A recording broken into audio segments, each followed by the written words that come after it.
You, Marion Kisiwa Mesoy of Jesus and Mary School, Mile 7. You are 10 years old today. From the Mesoy families in Holland, the Champon families in UK, and the Luri family in Ghana. Happy birthday to you. Let me see, okay. And then happy birthday to Auntie Jane BCU of Tabora Alhaji from your husband, Mr. BCU. Auntie Jane, baby, I will be a happy birthday, Nyami Inshawo. I know paying some way Baba Ginger Hono, COVID-19 vaccines are buying plants, I hold all the fast vaccines, you know. Yes, say I bind in any susu and now was a single boom kuntana.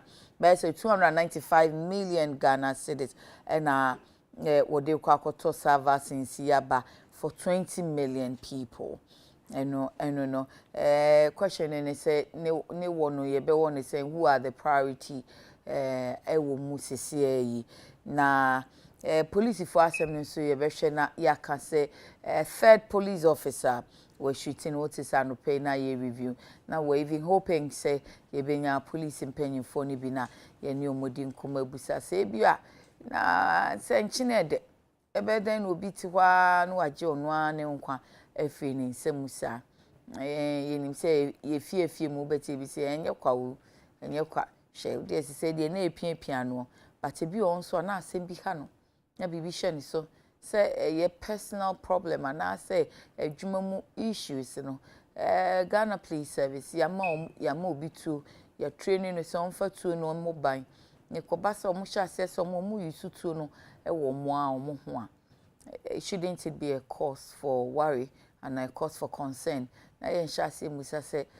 ye training omo na ye ma omo tu ni kita wi sa said ye be ye na wo mbenya adwene mu fanya adwene mu tie aye adwuma no emrano no omo enya ntetie bi nya kasa kire bi enya afutuo bi bibi kire wo mo so a ehe na wo mo bowura na hwan na wo mo nya no ene ni di nkomo na confidentiality assured na ni nyina ye nyaaya kai baby sa police phone but omo nya maaye na ye nya omo ya anso ye bedi eho enkomo and then we'll talk election petition. And then Kratane Diaba Daily Graphic. Mahama moves motion to open case today. And see, Nano Nanki and him say Omo Clusi, but Omusi Debi, Omo de Munyan Clusi, and see Omosia Kako open case, you know, and they say, and I hear petitioner and Sura Mahama say, and then lawyer Fuji and say SSA. Easy, Che, our first respondent, it was our election, a monsoon mono. Woba ebegina adaka mu etotuna no ewo mu se court edi ebua se emra wo mo gina so de edi asem a enhweso ana asa wo matwa to no bia ni ho a eye nhye se wo be hye wo bi se bra bedi adanse na so ye se emra na aye second fenu eduru bebi odini pa ne fa hodie ma na eduru bebi so na waje feni nsem enti se tu ne yiri bi no wante a utumi tu ne yiraba oye no Nsroma so de yase ne me twum se yo bra eno no wo si supina no enti eno so ene daily guide e dia ba NDC versus John Mensa supina will breaks out enti we ni someone pay ye be die ho enkomora Bernard NPC NDC communication team member o ha ye hwe kwan say ora calling to amankwa kane mention of emrahye bidwani ebe ba be kan ho be represent NPP enti ani ofie emfitin komodie no ase ofie good morning. If you to say, if you have been drew head and actually see fear, to be a pepper, my head in a say, hoy, Nancy Kanya. Then ya me ask it. COVID-19 vaccine, who ask him 20 million people. You say we are more than 20 million, but I say approximately 20 million people. And initially, best spend this cabinet is $51.7 million. Edi akwakoje vaccine aba na ya be start edi ama safon eto saying yo ya me da wasi na mafa akwenye sunsu echia eye ahwefo a ohwe nsabre mreye me nkata anim no okay sentini say mo afiri wa ha ebu ahobambo me won say mo de niam abebre nso abesisi ai asie ho ani ai mebo mabaso ni na yi so yare no be adu no ahobambo na ye betimi aye mprempren sanse ne a esese aban ye no e na fe na ware boye ho amane ye amane bo a ekire plans aban adwumopo a wafa sika wa estimate nyeska we twa to so de akotum akofa abadeda fe na oye ne estimation okay ne hia se nti nkomo no me je de se ye hunu saa e be won se da ho awo otwan bere mu abasa plans yi said the Friday no omobo nkomo ne de na nyesa fe na bi okope sika no but though a estimation no e ya de a ekoso ba ya dun yeah, that's our estimation. Oh, sir. You know, baby. Abata na no mo ka overten ho say oh latest by March and then you be nyenru. Me da se. Ma me san che tie fu bio. Okay. Na me na on asese on agimre na woni e ba be din kita ho ayedi. Ne wo mu ne se wi asa amansan nyina obia hu akọ penkrum se ne aye betimi aye a ebe ma yare no entimi nkan ne se ye be boy en ho ban edikan. Okay. Ye dikan ye yan kasa yan krankre en dia ye betimi aye ye be kata ye hu ne be horo ye nsa ye be hwe se nipa dudu mutena no ye mfa ye hu nkohye mu bebre enom no achi no ye hwe se bebia ye obia nso ye bebia mframa dodo bewo ai betimi aboa uye no fi ho a ni ababe wie ye sa vaccines a ye ka ho asemi other countries bebre no enya bi South Africa Kenya no Ghana de ni a abanse wadu so ni se afei na oboaboa ne ho na wakra vaccines ne biaba me te no be ye last week no se abanse be ye jama se March or April and ebia ebi betimi aba eye ye bekoso atena atwemu ane ahwe na mum ne bekoso aka sa be April na March what kind of March but me santi bi so April it's April okay enti ye hwe aban nara menye di se sa bro bibia betimi de na ahoden akokra vaccines ne de aba minim ne aye hwe kwan mati se izere ko waso EU nzo do ho agem se won so be so betimi akra bi aba ne aye hia wa ban ho ane se vaccines ne betimi aba na abetimi abeboa. Okay, so Kafra, according to Dr. Ponsa Achiano, Daily Graphic say Friday no ono no kasaye o man chichimu no see initially no nanka plan ne say omobehye first exercise na say enu ni beba bedura mo ma sha say they are vaccinating crofo 14th April. Yeah. But said the president in another Kokufado pushing forward says bantem ni oma ho haranso nti aba ni mu 2 weeks earlier. Okay. Nti say March, yes, it will start, meaning it will start in March instead of April. Yeah. All things being equal. Nti se bibia ansanka mu a the ote ye no na nkasa na tie but as at Friday no changes aba. Yeah, granka na otuti say na vaccines na ba. Chance Adekye ande sen na yare no sura na eko. Okay. Abanga bebo na mane. Na esono ne ka. Na sono ne ye. Okay. Ye be sra bank so be koso aman ho aye hare na watimi vaccines ndi aba be kan ho. Bi o no. Wa kire mu say 20 million people ne betimi a benefit. Yep. Wa aye no wa segment wa chichem Ani. Near the can be health workers. Say amahuru bebre no sa no ye nenen. Sana Dr. Achiano so kan. Amahuru bebre sa no ye nenen. Okay. Ofiase fi won frontline workers no nurses no ne doctors no ade. Na fi won ahwe security services. Ghana police no ne won ka ho. Esa no won nyuma won so. Wo ye nti. Na fi aba a school for. Say a school for na sem no. Baby edu no ehia se aban be ma no ho aye hare kakra na watimi aboa se ye be hwe ase ahwe na fi the last segment no be ye sabe mebunga anase mofra wonya nya mfe dunsia ana wonga won fe akọ anim wonga wowo yare bi a yate nka say wo bi a yare ne kan wa na ne kono ye den nte hwa no mo ne yare nkitinkiti bisa nti ne be kan say ebenya abampo dia se be ba dia nka ne na ebe ba na se na wo kasa ebenya ba na be ba ntempo a na nka ye nyina yetimi adenti na wo kasa se benya abampo dia because my plan Mati say finance minister tukwan na ama ne boni ni say ono nso covid yi onya bi na echira asem no wanya a lot of complications inti what the ne doctor say onko America na wonko tuaso na ye be bom pai say nyankopon be ka ne ho na okwa yare sha bi ya say ne nsa kan ne setini aka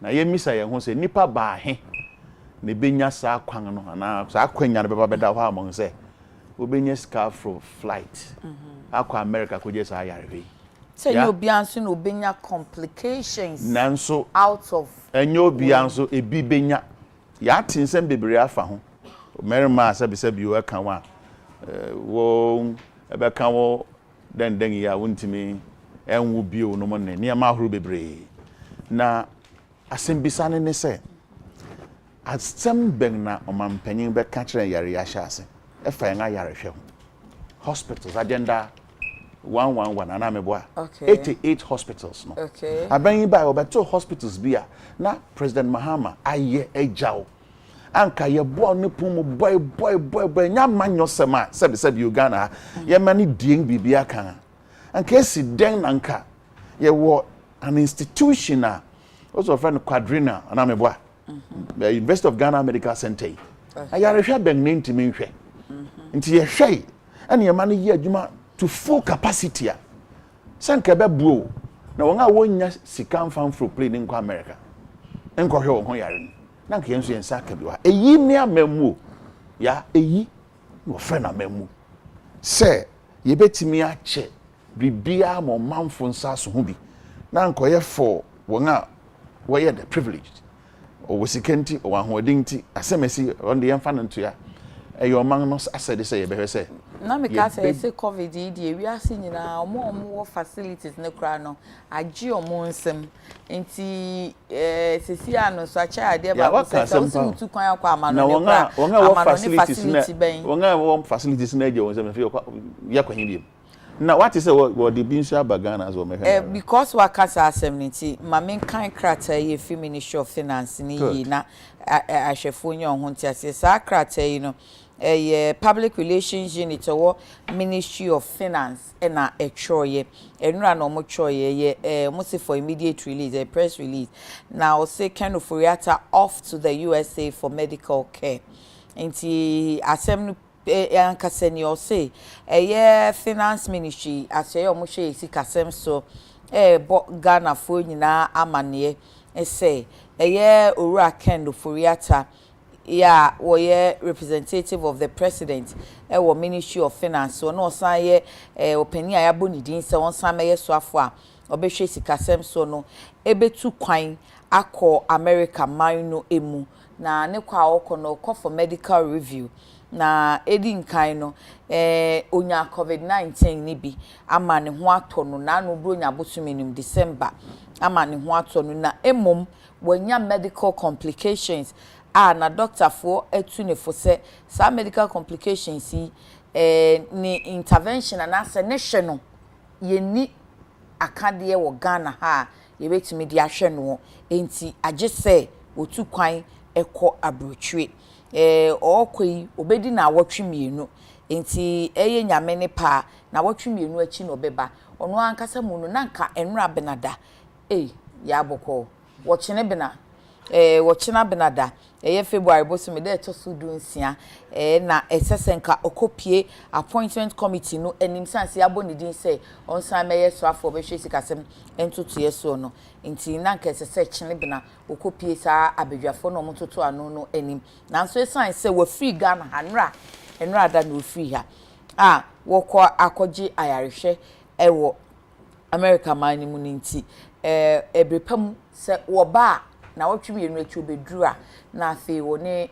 emrahwedwe fie mpanimfo no akonti ase ho na afi wo ma hyehye da fofora wo no ne vetting anase na no toto no ebeba so that's that later. Yes, yeah, me that's one man kai no asisi so pepepe na no ahu asama na miguso kan mi gina bebe mi join ara.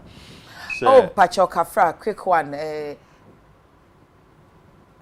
NTBBI, okay. What do you tell me so that? Yeah, welcome, I remember about said once a ubeja unia.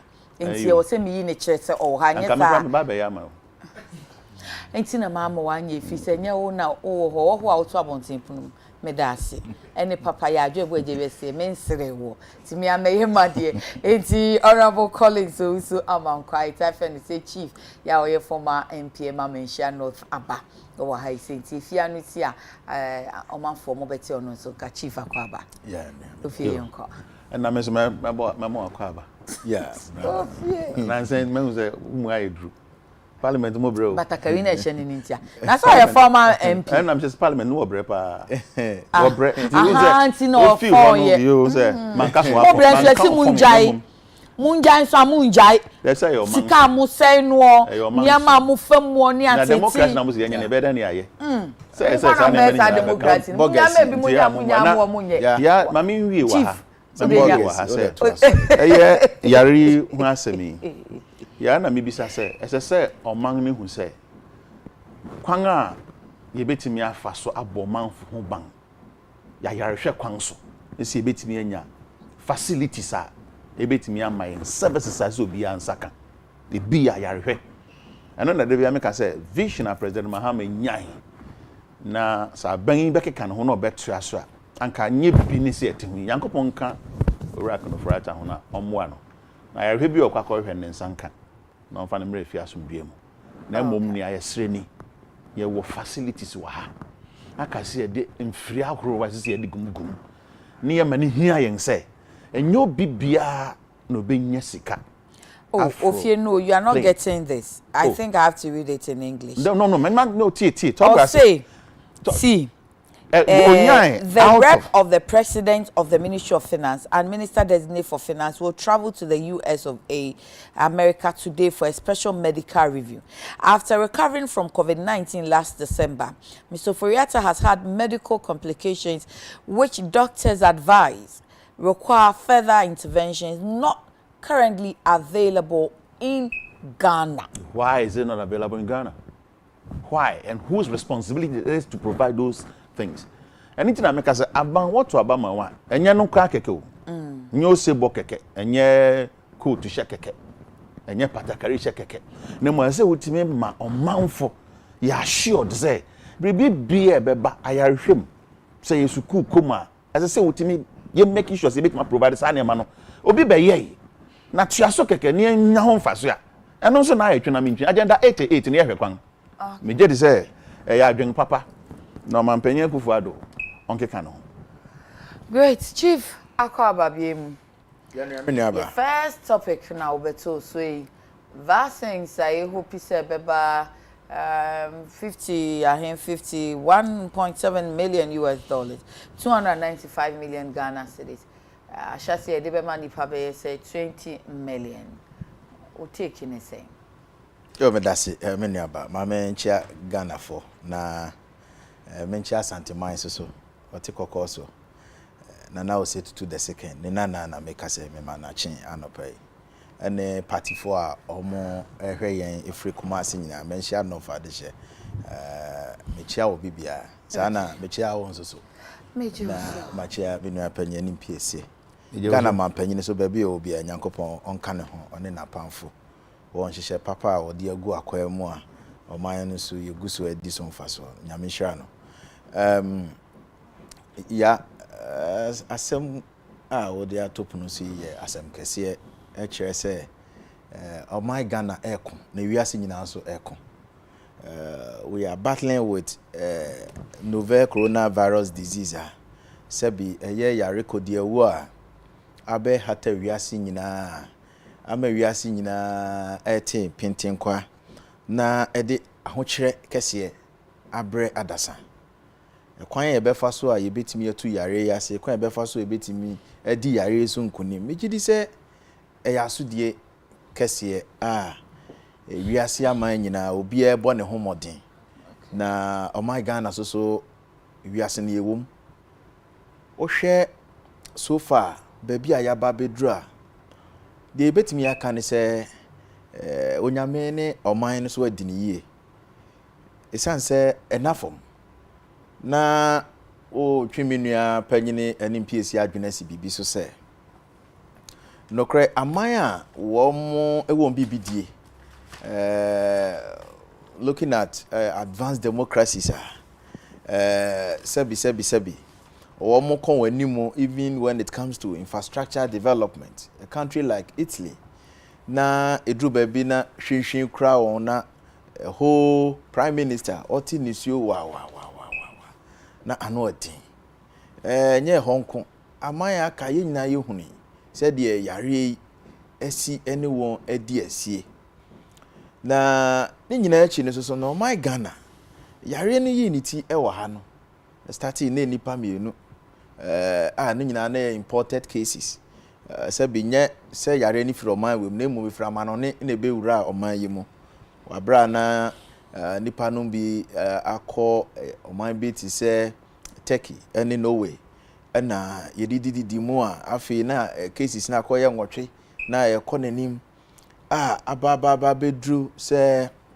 over 70 I think 78,000 if my memory serves me right. Yep. Number of cases are 75,000. Yes. Yes, 75, yes. And recovery rate so 67,000 plus. Yep. Yes.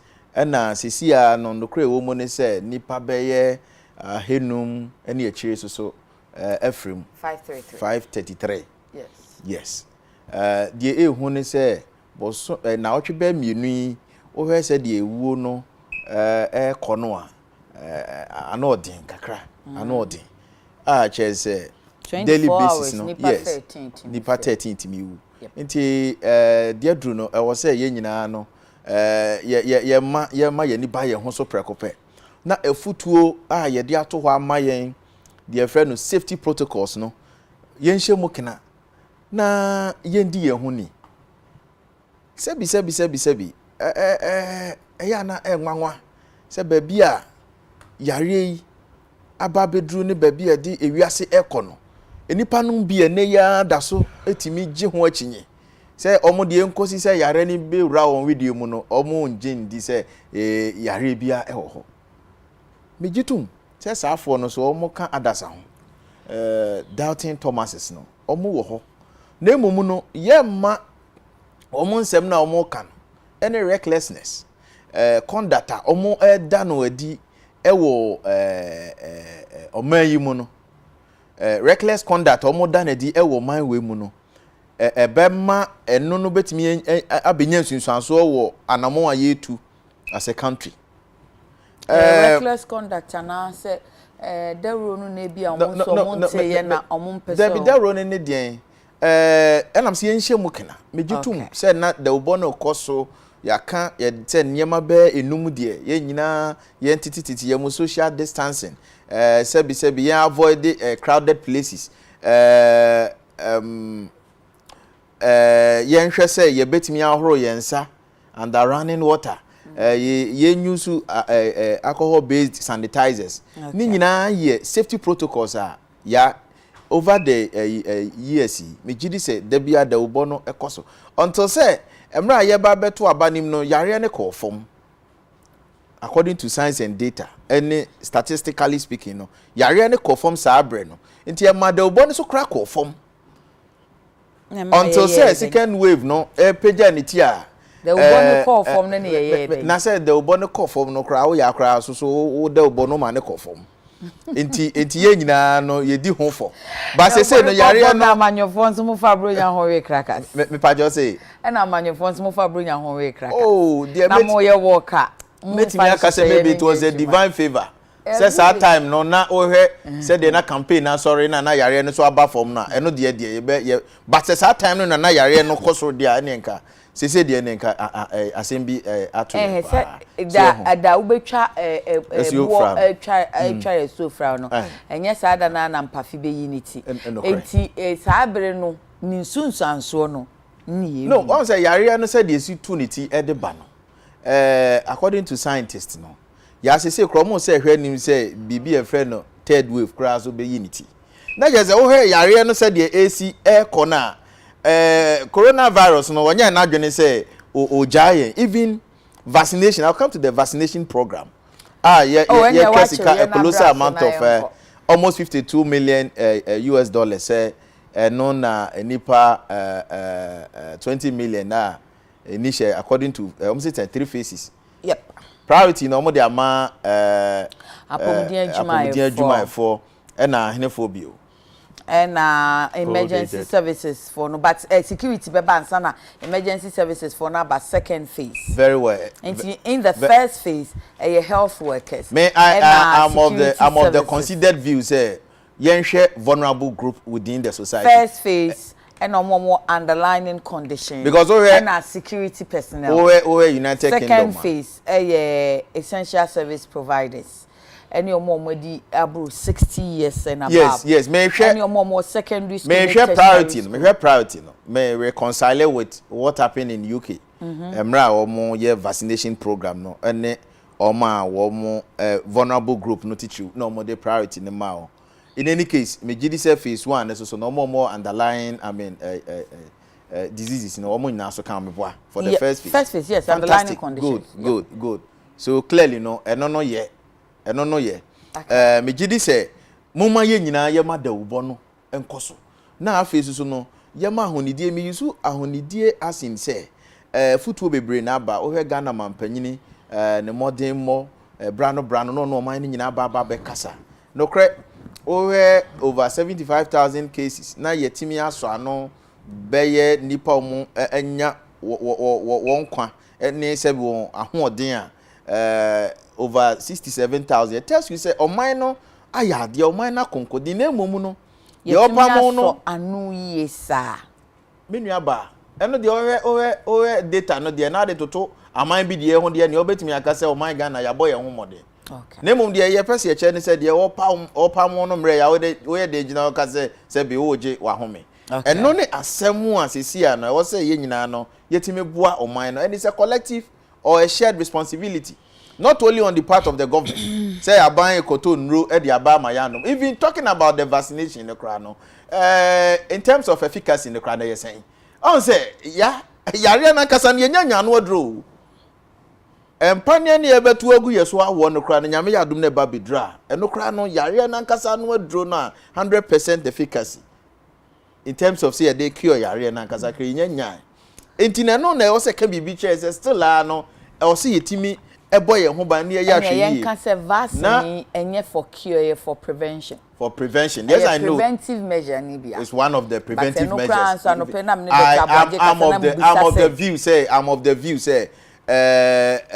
omo nimdifo encheche omo de ma ye kire say sebi ye nuane a ye die nubrane ade ne ntino ye ntwe ya adwene so nsensi so ye hwe aduane kra ye di atimi boost your immune system no or immunity no say ne be resistance because you see after say what take vaccine no you are immune and no nche say unya bi o obetuma say nya bi o and you are not immune no so what I'm telling you is ade say ye hwe and say even with a vaccination ne kra no still an your problem so you are not immune. Some of them mention no. Enti was say what I'm saying is say if you are not immune there, then yare no betimi asaba. Anyo. No meba, o betimi yare na make say yare no betimi yare no na emo. Eti yama education complications are be ebeba mu no. Ebeba form. No, what I'm saying is it lasts for 3 years. Lasts for 3 years. But now you no asako no. What I'm saying is say unu say your attitude no. One who you betimi ka say agenkwa na waba no. We die ye wo pane na yare ne enya ye bio eno so betima sa akwa enti e ho no kira manfo mu ye enti dia me kire mu ne se ya Ehu behia say ye nyina na yeguso bompa ye no. Na yaduanim die any ahoni die sabi your environment no say keeping the tidy. Na yetimi sanitize our environment. Na yehunu say nhyehyeye so a yede agu wo no ye nyina no ye di so efutuo no say yede mema ye ho na obi a dwene ne nkwa ho na obi a sa dwene afoforo so nkwa ho ante sa de a ye tete ho na yare no guso a edi yenya na yare so asi so nya se bi nsi da ewiase bibi asi bi ebi asi pen yete wa ye kan yare ye ka ho asamu emre bi ba wiase a yeti mu a sebi nipa ebeyi wo mu free wiase no kra no millions of over 50 million people. I'm talking about what transpired in 19. Oh, yeah, here name say tentatively no latest by June there because I'm sure some more can say no be crab a match. But what I know and it say from a Ghana health service or more aka say all things being equal no a bedroom June there na the ehwe nyina na yensaka of course say bebe back on Ghana health service in fa for there na okay because Ghana health service for ya na daily graphic akotiom let's say be a graphic ni na antina sem ye dori nando akotiom say omo kan say initially cross a product and ponsanchi no one ma breakdown timelines 3 phases of the exercise.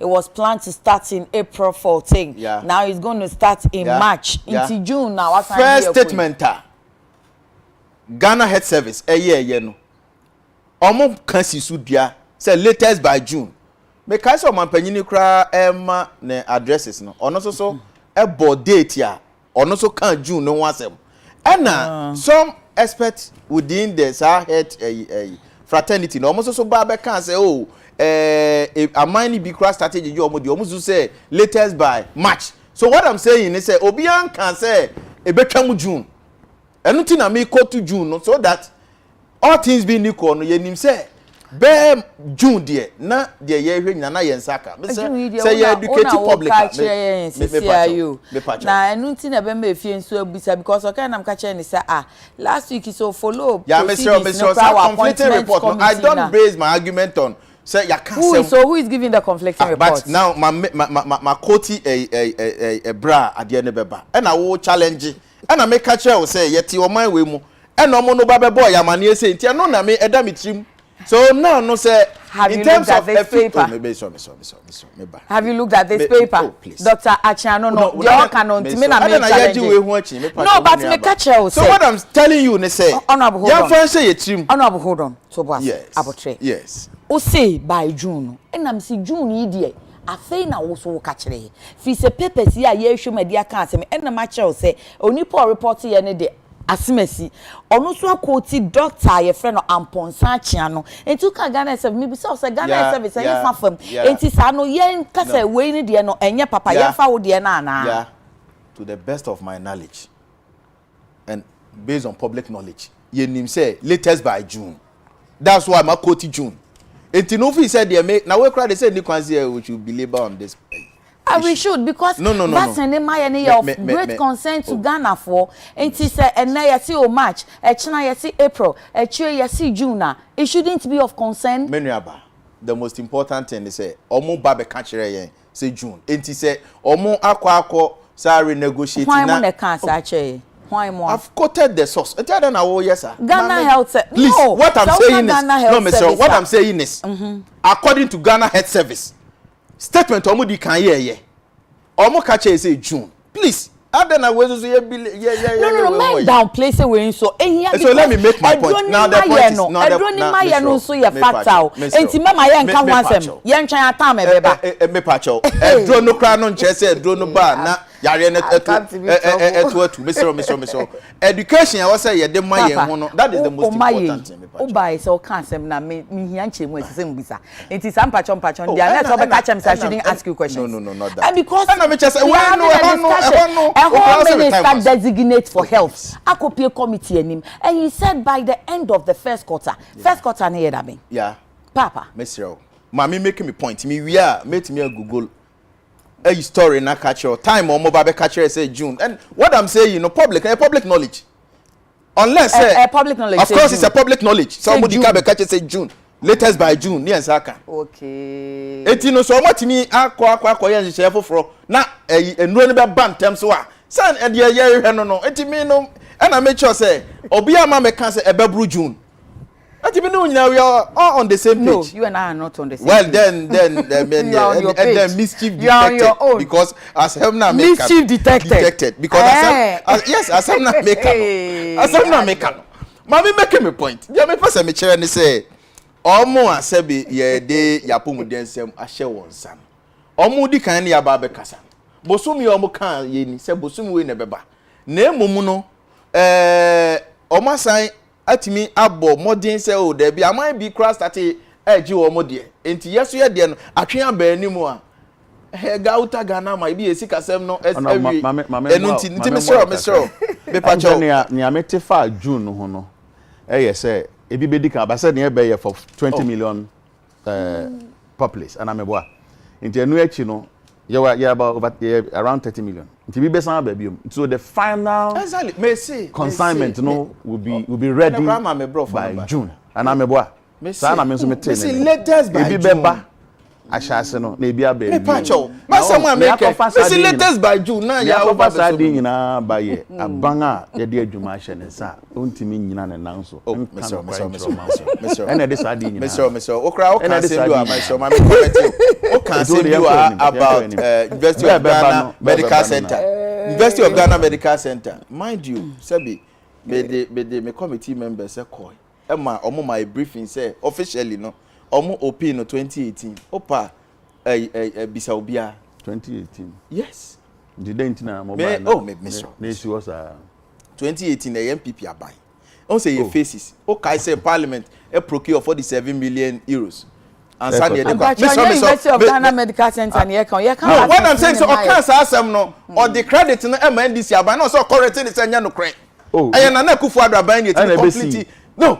my country say nya no kwai that health minister ankasa ba bonze be kan say enya complete me ba twen enya because we need genset standby generator joy fm for na generators 2 esi wo what you say near aka wo hoye car park keke car park so say mo de bo man for etu modern ana enya mo ko rest waka say we ma papa honorable enka na asem ni nweni and no na mo ko rest on enim thank you honorable pachobo wasem ni papa me da se pa me bie akan ache menua no na sabi wo hunu say University of Ghana Medical Center no we ye nua ka agenda 88 and na momo project kan ho asem ni say na wasabe wa be kan asem what ka ho me ka cho mo ntimi antra so ma ye ntena yen baabi mo 88 no mo ntre ne akokusi ofie mpacho ubejai ni hekel na waka na so honorable we ye yempo ye hekel me history na ba ayo ani amuma menkenka madwen che kakra emamo na Facebook live na me wait pacho menkenka adwen no kakra amamo a na no so PDC say if we don't want the lockdown again then we must make it a collective responsibility to stop the spread and protect ourselves from COVID-19. AMG says that we need lockdown. Oh, you wouldn't like a lockdown, would you? Yahuza Swam says the GPGC power agreement is one of the several take or pay contracts. Well, I've not spoken about GPG contracts this morning. Robert Ofori, okay. Robert, thank you. And then Ablade Fiekuma says on vaccine, so that millions of dollars or $1 million for COVID-19 vaccine, can't we invest into making local medicines? Okay, so that's millions of dollars that we are investing in the COVID-19 vaccines. Can't we do that, or can't we invest that into making local medicine that will boost our immune system? The vaccine cry, I have heard that you won't take only one, but twice or thrice before you can be considered safe. Bismarck G says we must bring soldiers to town again because of the nose mask wearing. Means people are still adamant. Ken Majesty Manson says, okay, King, thank you. Yours is a welcome.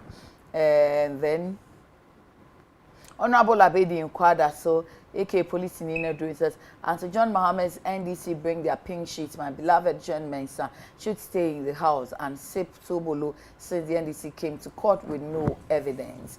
Don Pino from Malam says that, yeah, I'm totally out by the argument by some of our friends in the NDC about Ken Ofori-Atta's visit to the US to get proper assessment after he contracted the COVID.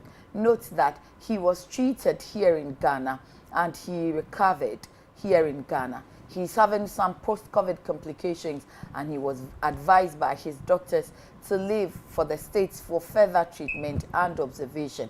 Must we politicize this too? Akwasi Eboa says, my friend, the late Mills was attending hospital in South Africa. So what are you saying? And then, for no my best advance, no more advert or mommy messages in kind. Okay, Nana Kwame Pasco in sound says, good morning, yeah. Wearing those masks isn't a partisan issue. It's a patriotic act that can save countless lives. Let's mask it up. COVID-19 is real. And then, okay, Tony Ade says, if you are not among those who can pay US medical bills, you will die in times like this. Do you know that this politician, their individual dollars accounts can buy any medical facility equipment in the world? Okay. Kwasi Yeboah, Makai Udi Inti, Mamin Komenim, Felix Makavi, oh, the Udi Atem KK. Prince Kusi Ampo for okay, Prince, thank you. Yeah. And then, let's see, Kwajo Pencil says, people are taking the vaccines, both the 2 doses, but still testing positive. Moji Azonzi earlier says, good morning. Your guest in Fogo is not, no, don't attack personalities, but shall make your point. Charles Nyamia Saman Kese says, even in this moment of national crisis, this NPP government doesn't care about the plight of its citizens, but continue to rip off the state purse left, right, and center, making life so unbearable. God save us from these corrupt hands. Okay, and then, okay, my team can't crown. And Ace says that Ace McFlamis, are we paying for the 3 months free water? Why you are asking that, I just cannot tell. Until now, we'll make progress. Vaccine se ebeba se emma. The here say, but more than say we do protocols. No, so I tell you that's the key thing, because even if you were panning no, it's a say and about to say na me Dr. Abuaji di nkomo say.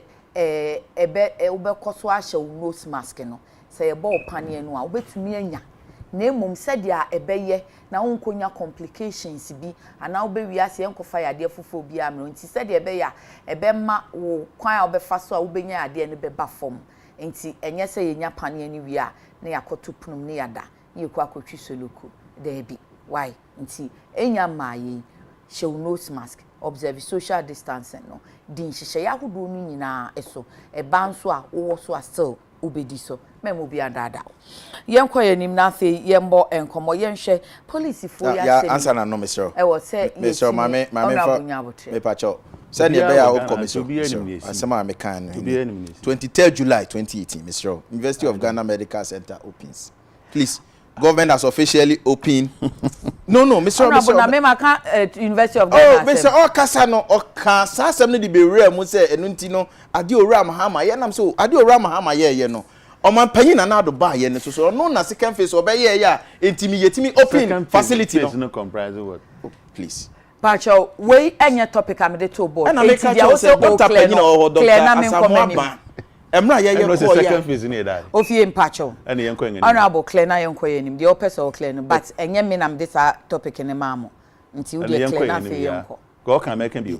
No, yeah, anything no me pacho. Me pacho. Enti me pese on records no. Me nua no, e ma no kasa asem ni bio. Asif say aban we ba ye no se bi wo ye wa yi nani se obetimi aboa ye ama yapomudin sem ne yapeja. Aban we buy and the modern more apomudin aso and ewo so ye. Thank you. So now I can go forward. enti empamocho asema ehaye ye police for eni nanse obehwa watu ni hutu de si enra davaze yanke sese wonya odoma ne ho ni se challenge bi ofam bi akranko benya abotre kakra no ene nso ye DSP esiam ye say police report ne de anakra to mo chobae no eno ani se omuso mu ye nhwehwemu omanya ne tie se we film but nkrata no nso report se omohwe se de otutu no a se fi na budget copy ni timu no a ene se nkrata no bi kwa ka se oja suicide note eto ho na cheso no a ena age ne nkwan fi ni nsem. I say within 3 weeks, she's the first one AC will have a scene na a whole district commander no na a 30th January. And within 3 weeks, you know, na she say pussy for be me and son. Wom said that ni perfume would na so say nipa nkasa or ye na adwuma kama adwene mu da ho na akade ade ama no so onfanya adwuma afi ono ade bedi ne ho awu no esese ye bisa se bibi ewo ho a etete wo mo ana se what could be the problem? Honorable, yanka posi for ya se me say. Oh. Yeah. No kre wo mo ni say ye nuanom police for likewise any security agencies. Any sebi ye ne yeti o man nim no. Fa suicide. Me gidi say nye limited to Ghana Police Service. Okay. Na nhwemu so kire mum say emprepi ne so no ba within the security sector ho ne so a emprepi no de ye nyina ye hunu no Ghana ha ene de atwamu no nyina no ya na nte police for no dodo na commission of suicide way no ya na eta ekoso na there are so many factors. Okay. Sebi betimi yama obi say oh wiase ametie kra no me gimi ya me nkwa mentina mu bio emprepi no ya na ebitimi tworo reasons intia sebi wasan ne ho na afi ne basa na no timi boaye ma say hwehwemu na wo ya otimi nya asem ne po say enam wesunti na sumesi ana so benten we free mu. Okay. Ebi timi ye economic reasons. Ebi also etimi eye sebi marital issue. Ebi nso etimi ye se bi wana a psychological problem. Ebi so kra ya na yare ne ho tete no saa otimi ka se ene o se otimi nti adwendwene ebisi adwendwene so ene deba na se ye de afutuo ma de miminim ne se and as a student of a sociology class no me jiri se eba a commission of suicide I've done extensive research on it afutuo a ya na minimu a yetimi di tu saa bonifo semi ni saa ewudie ya nipa na eje ne krai anane kwafri ne nsem no ene se emprepi no wo se wo ye nipa asem hyew so a otimi ni amanfo che because on say yen society no enne na ne emesesa unlike western culture and as a western societies no on say they always see themselves as individualistic society. Unlike here, you always see ourselves as a social beings. And you know here we have a extended family, a family system.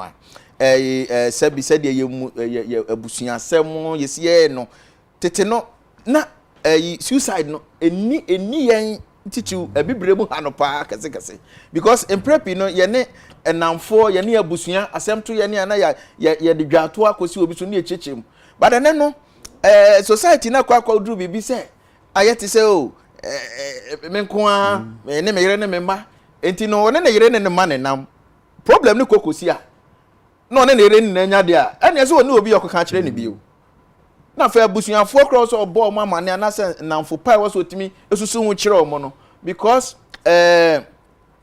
se ukwa amane bi ma na wo challenge bi na wo problem bi a yes problem well stated no half solved.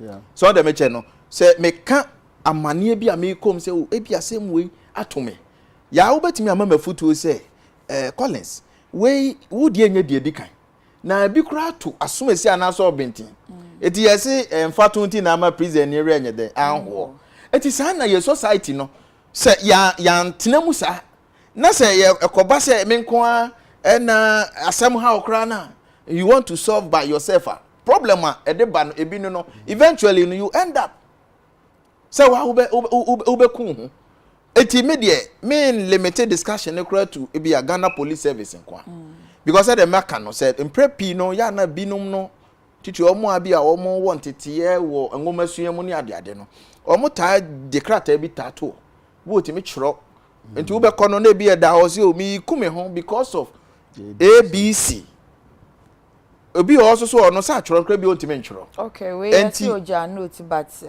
you name content na ye. Exactly, because the matter is under investigation. Omo be pese omo mfa ntodwa.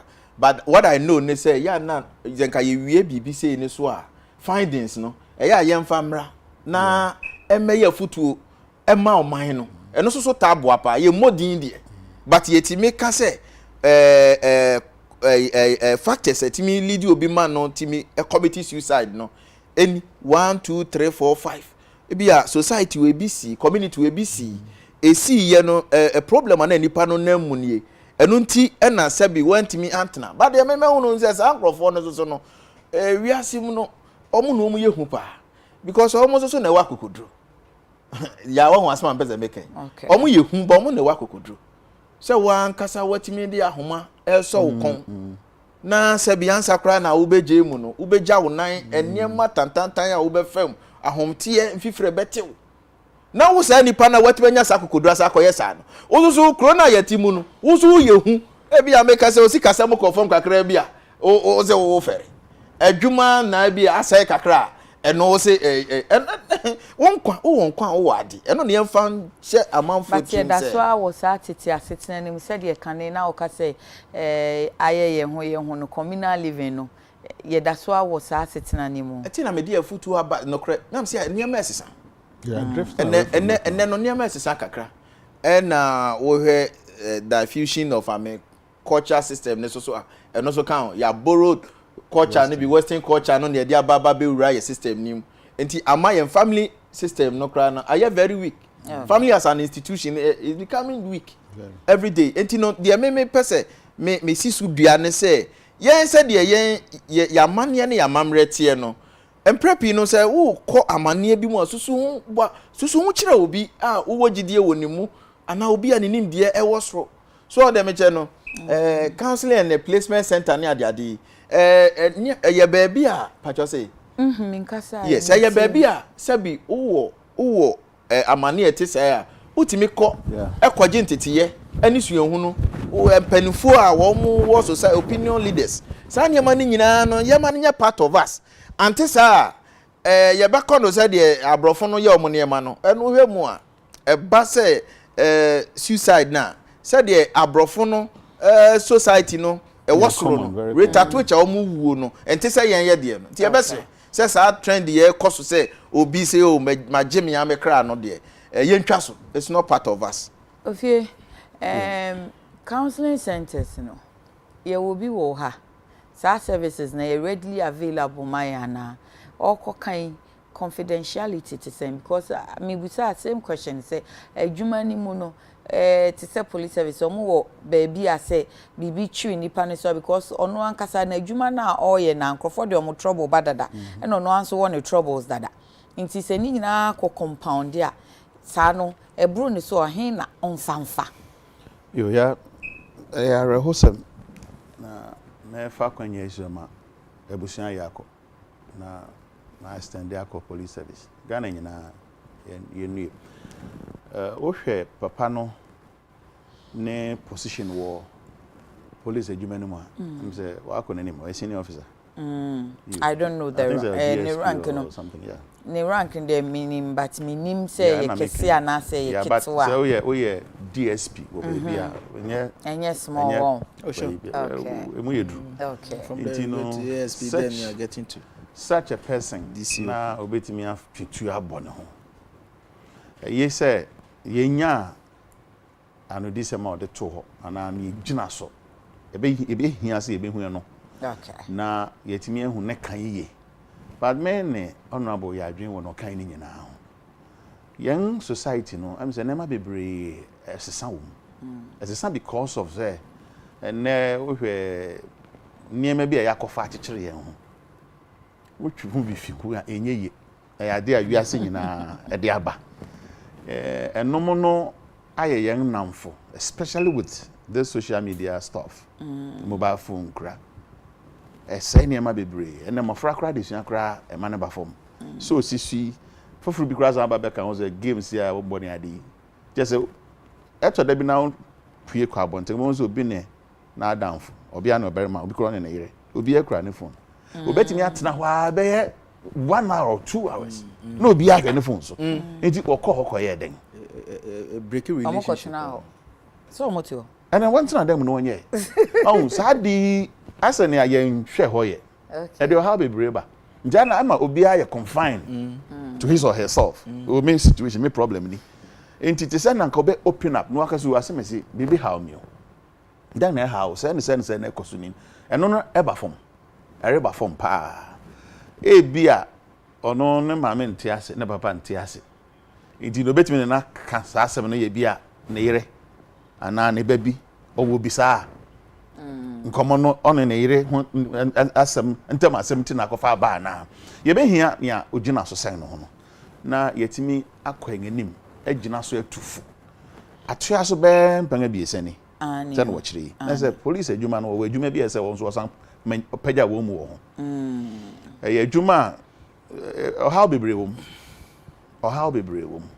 iti wonya nhwehwem won de san hwehwem de won adwuma won ana bi so ase do no abokan we na aba abontin na ama ye hu de bi so na ebi kura esikura chance but any de ho sa no but also research no bobo factors bi so yeah but then will supply information more can be to say be a deadly weapons and be used so stress fatigue this particular case human devastation near the omo mention key factors be yeah but ampempi no no enu ti na your profession no see we na obeye so who dey mention no bibia ni wa I know I think there's a police for no one sorry counseling center or unit be as the wonya at least universities campus no university of Ghana na so we university na wa ba adwuma or ye adwuma mo ama kan say DSP dey rank emu edru mtina na me bisa say adwuma ni mu no omo won hihye bi say nipa ya training na ya de weapon na ma no weapon no do emphasode so de ya adwuma no but it can also be harm and be harmful to say de ne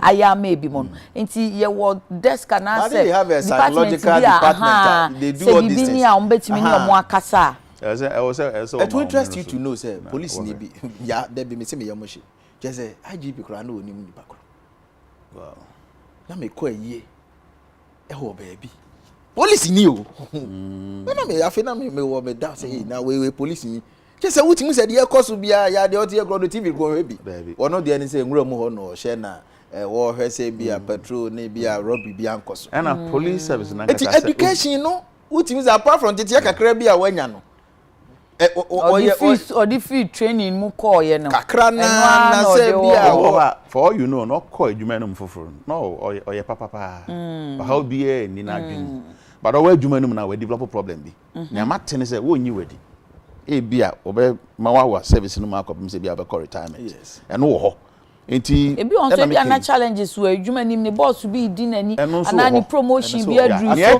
na obi so atena ni promotion so na obere ni junior bia be sign ho enti ni na so ho na all promotion sem ni ade ho so te den they will need to solve factors and also okay as an institution one sorry na one way na say ma tibi ni kan bi o kratem say positions ni bo ha no ma enhwe so ma obi o ha ni so woman promotion ma e bi politicians do ho awuram me bia won ama on contract bia osusu say no ya hwe wo nyina BBS ye hwe holistically near solutions But the most important is one. Yeah. In the promotion or demotion, one quad. A key. One quad. You have known 2 years, China, young queen. Thank you. Unfortunately, 9:37 na court aba sitting and no crash asem no. Yentimi mo. E be da boss super in the warmer bay. Oh, na say we dey uncle Siri. Where is the uncle? Papa, when you mo ampacho asem na dey men kan ha because me to me nko contempt. Contempt and anything. Yeah. You know, you can't say that particular phrase. No.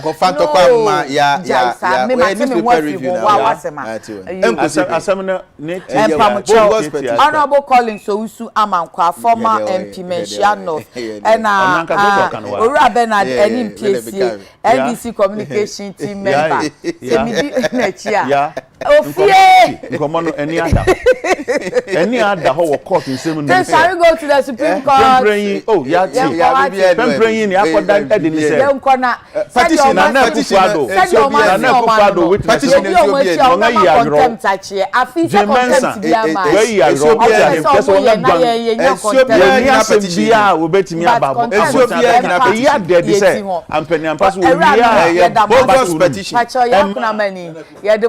Supreme Court election petition and now unim say Ora Mahama as petitioner na anim for one more airtime open case no ebiem enti eno na emranim for chachuchi kata ejina ne na so Adekye Nsroma esi enti all the way to the Supreme Court of Ghana.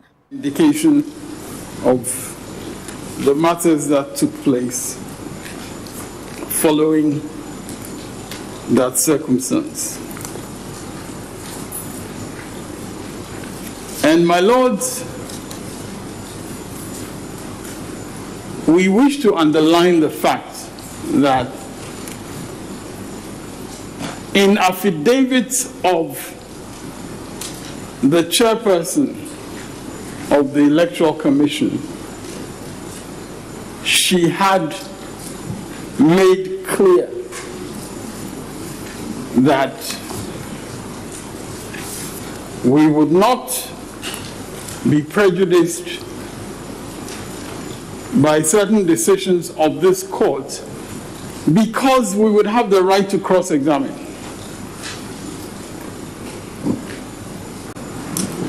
The necessary implication of those statements in a number of affidavits, not just one. The necessary implication of those statements, my lords. Mr. Speaker, can I just interrupt you? Can you kindly show us the rules under which you are coming? So I'm coming under the inherent jurisdiction of the court because my lords will appreciate that it is under the inherent jurisdiction of the court that the court grants leave in such circumstances where we have taken a step and we are seeking to reverse the taking of that step. That is in the inherent jurisdiction of the court to grant. And my lords, the circumstances that we refer to of affidavits that were deposed to by the chairperson of the first respondent, those circumstances point clearly to why we could have a reasonable expectation at the time of closing our case that that chairperson would be testifying. We had a completely reasonable expectation of that based on her own affidavits, which are in effect sworn statements.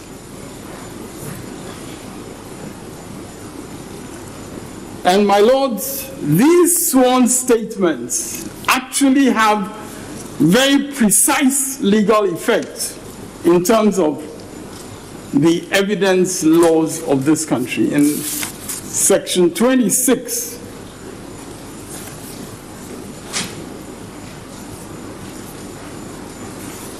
in Section 26 of the Evidence Act, it is provided as follows: except as otherwise provided by law, including a rule of equity, when a party has by his own statement, act, or omission intentionally and deliberately caused or permitted another person to believe a thing to be true and to act upon such belief, the truth of that thing shall be conclusively presumed against that party or his successors in interest in any proceedings between that party or his successors in interest and such relying person or his successors in interest.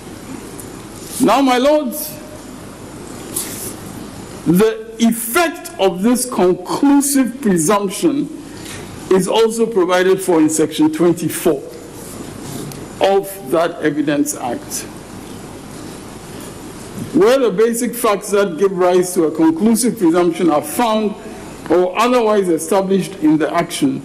No evidence contrary to the conclusively presumed fact may be considered by the tribunal of fact. My lords, this legal position, as far as